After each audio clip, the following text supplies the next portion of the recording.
Good morning ভালনে সকলোৰে আশা কৰোঁ সকলো ভালে আছা আজি আমি অষ্টম শ্ৰেণীৰ বিজ্ঞান বিষয়ৰ দ্বিতীয়টি অধ্যায় অণুজীৱ মিত্ৰ আৰু শত্ৰুৰ আন এটি নতুন বিষয় আৰম্ভ কৰিম বিষয়টি হৈছে খাদ্যত বিক্ৰিয়া আৰু খাদ্য সংৰক্ষণ প্ৰথমতে আমি কৈছো অণুজীৱ মানুহৰ লগতে অন্যান্য গোটেই জীৱ জগতৰ উপকাৰীও হ'ব পাৰে লগতে অপকাৰীও হ'ব পাৰে গতিকে এই খাদ্য অণুজীৱই আমাৰ খাদ্যত কেতিয়াবা বিষাক্ত পদাৰ্থ উৎপন্ন কৰে সেয়েহে আমি খাদ্য সামগ্ৰী সংৰক্ষণ কৰাটো নিতান্ত প্ৰয়োজনীয় এতিয়া আমি খাদ্য সংৰক্ষণৰ বিভিন্ন পদ্ধতিৰ বিষয়ে আলোচনা কৰিম তোমালোকে কিতাপত ধুনীয়াকৈ পাবাই অলৰেডি কথাখিনি ধুনীয়াকৈ লিখা আছে তথাপি মই বস্তুখিনি এবাৰ দি দিছোঁ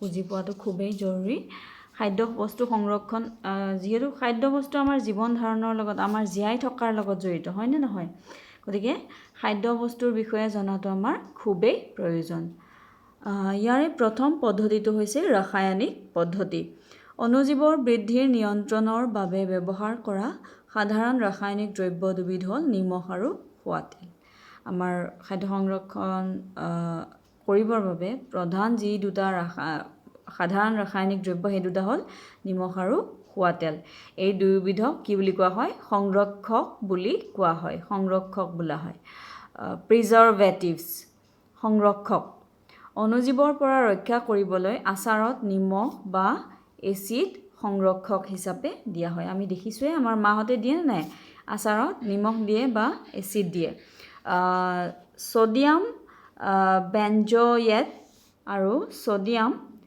মেটাবাইসালফেট সোডিয়াম বেঞ্জয়েট আৰু সোডিয়াম মেটাবাইসালফেট সাধাৰণ সংৰক্ষক জাম আৰু জেলি নষ্ট হ'বলৈও এইবোৰ ব্যৱহাৰ কৰা হয় আশা ৰাখিছোঁ তোমালোকে ৰাসায়নিক পদ্ধতিটো বুজি পাইছা এতিয়া দ্বিতীয় পদ্ধতিটো হ'ল সাধাৰণ নিমখৰ সহায়ত সংৰক্ষণ মাছ আৰু মাংস সংৰক্ষণ কৰিবলৈ নিমখৰ ব্যৱহাৰ কৰাটো প্ৰাচীন কালৰে পৰা চলি আহিছে মাছ আৰু মাংস শুকান নিমখেৰে সানি থলে বেক্টেৰিয়া সৃষ্টি নহয় আমলখি কেঁচা আম তেতেলী আদিত নিমখ সানি সংৰক্ষণ কৰিব পাৰি দ্বিতীয়টি পদ্ধতি হৈছে সাধাৰণ নিমখৰ সহায়ত সংৰক্ষণ আশা কৰোঁ তোমালোকে এইটো পদ্ধতিও বুজি পাইছা যিখিনি কথা ইয়াত দিয়া আছে সেইখিনি সাধাৰণতে আমি পাইছোৱে হয়নে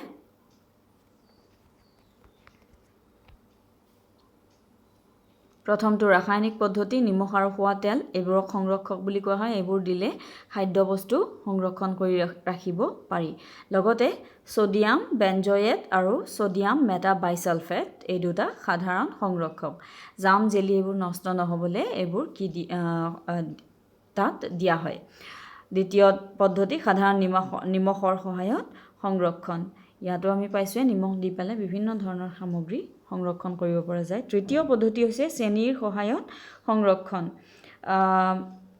চেনিৰ সহায়ত জাম জেলি চৰ্বত আদিৰ সংৰক্ষণ কৰা হয় জলীয় বাষ্পই বেক্টেৰিয়াৰ বৃদ্ধিত সহায় কৰে ফলত খাদ্য নষ্ট হয় চেনিয়ে এই পানীৰ পৰিমাণ হ্ৰাস কৰে গতিকে জাম জেলি চৰ্বত এইবিলাকত চেনিৰ সহায়ত এইবিলাকক সংৰক্ষণ কৰি ৰখা হয় এইবিলাকত চেনিয়ে কি কাম কৰে যিহেতু জলীয় বাষ্পই বেক্টেৰিয়াৰ বৃদ্ধিত সহায় কৰে গতিকে এই জলীয় বাষ্পই পানীৰ পৰিমাণটো হ্ৰাস কৰে চতুৰ্থ পদ্ধতিটো হৈছে তেল আৰু ভিনেগাৰৰ সহায়ত সংৰক্ষণ তেল আৰু ভিনেগাৰে আচাৰ নষ্ট নোহোৱাকৈ ৰাখে কাৰণ বেক্টেৰিয়াবোৰ তেনে পৰিৱেশত থাকিব নোৱাৰে পাচলি ফলমূল মাছ আৰু মাংস প্ৰায়ে এনেধৰণে সংৰক্ষণ কৰা হয় আমাৰ ইতিমধ্যে আমাৰ 4টা পদ্ধতি গ'ল ৰাসায়নিক পদ্ধতি সাধাৰণ নিমখৰ সহায়ত সংৰক্ষণ চেনিৰ সহায়ত সংৰক্ষণ তেল আৰু ভিনেগাৰৰ সহায়ত সংৰক্ষণ তাৰ পিছতে আছে আমাৰ তাপ আৰু শীতলীকৰণ পদ্ধতি আমাৰ মাহঁতে গাখীৰ নিশ্চয় উতলোৱা দেখিছে উতলালে বহুতো অণুজীৱ ধ্বংস হয় তাপ দি পেলাইও কিছুমান বস্তু ভালে ৰাখিব পাৰি ঠিক তেনেকৈ শীতলীকৰণ ৰেফ্ৰিজাৰেটৰত আমি কিছুমান বস্তু থওঁ আমি ফ্ৰিজ বুলি কওঁ দিয়াচোন ৰেফ্ৰিজাৰেটৰৰ ভিতৰত থোৱা বস্তুবোৰেও অণুজীৱবোৰ বৃদ্ধিত বাধা দিয়ে। কম উষ্ণতাই অণুজীৱৰ বৃদ্ধিত বাধা দিয়ে। এটা আমি পদ্ধতিৰ বিষয়ে জানিম এতিয়া। পাষ্ট্ৰয়ৰীকৰণ, পেষ্টিউৰাইজেশ্যন, পাষ্ট্ৰয়ৰীকৰণ। ইয়াতে এটা ধুনীয়া এটা সেয়া উঠাই দিছে, পেকেটৰ গাখীৰ কিয় বেয়া হৈ নাযায়, হয়নে? আমি এটা সাধাৰণতে জেনেৰেলি আমাৰ গাখীৰ কি, যদি অকণমান সময় গৰম কৰা নাযায় ৰাতিলৈকে, দিনত যদি গৰম নকৰোঁ ৰাতি বেয়া হৈ যায় খুব গৰম পালে। কিন্তু পেকেটৰ গাখীৰ কিয় বেয়া হৈ নাযায়? পাষ্ট্ৰয়ৰীকৰণ কৰাৰ জৰিয়তে গাখীৰটো ভালে ৰখা হয়। ইয়াক অণুজীৱৰ বৃদ্ধি যাতে নহয়, অনিষ্টকাৰী অণুজীৱ যাতে নাথাকে, তাৰ বাবে পাষ্ট্ৰয়ৰীকৰণ কৰা হয় পেকেট গাখীৰত।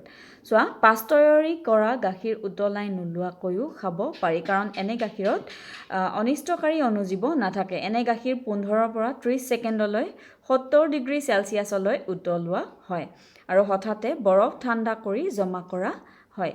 এনে কৰাৰ ফলত অণুজীৱৰ সৃষ্টি হ'ব নোৱাৰে। লুই পেষ্টিয়ৰে এই পদ্ধতি আৱিষ্কাৰ কৰিছিল। ইয়াক পাষ্ট্ৰয়ৰীকৰণ, পেষ্টিউৰাইজেশ্যন বুলি কোৱা হয়। কোনে আৱিষ্কাৰ কৰিছিল? লুই পেষ্টিয়ৰে। সেইকাৰণে ইয়াক কি বুলি কোৱা হয়?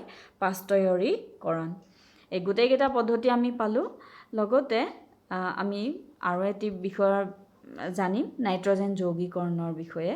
তাৰ আগতে আমি আন এটি খাদ্য সংৰক্ষণৰ আন এটি শেষৰ পদ্ধতিটো আমি চাই লৈছোঁ, মজুত আৰু পেকেটকৰণ।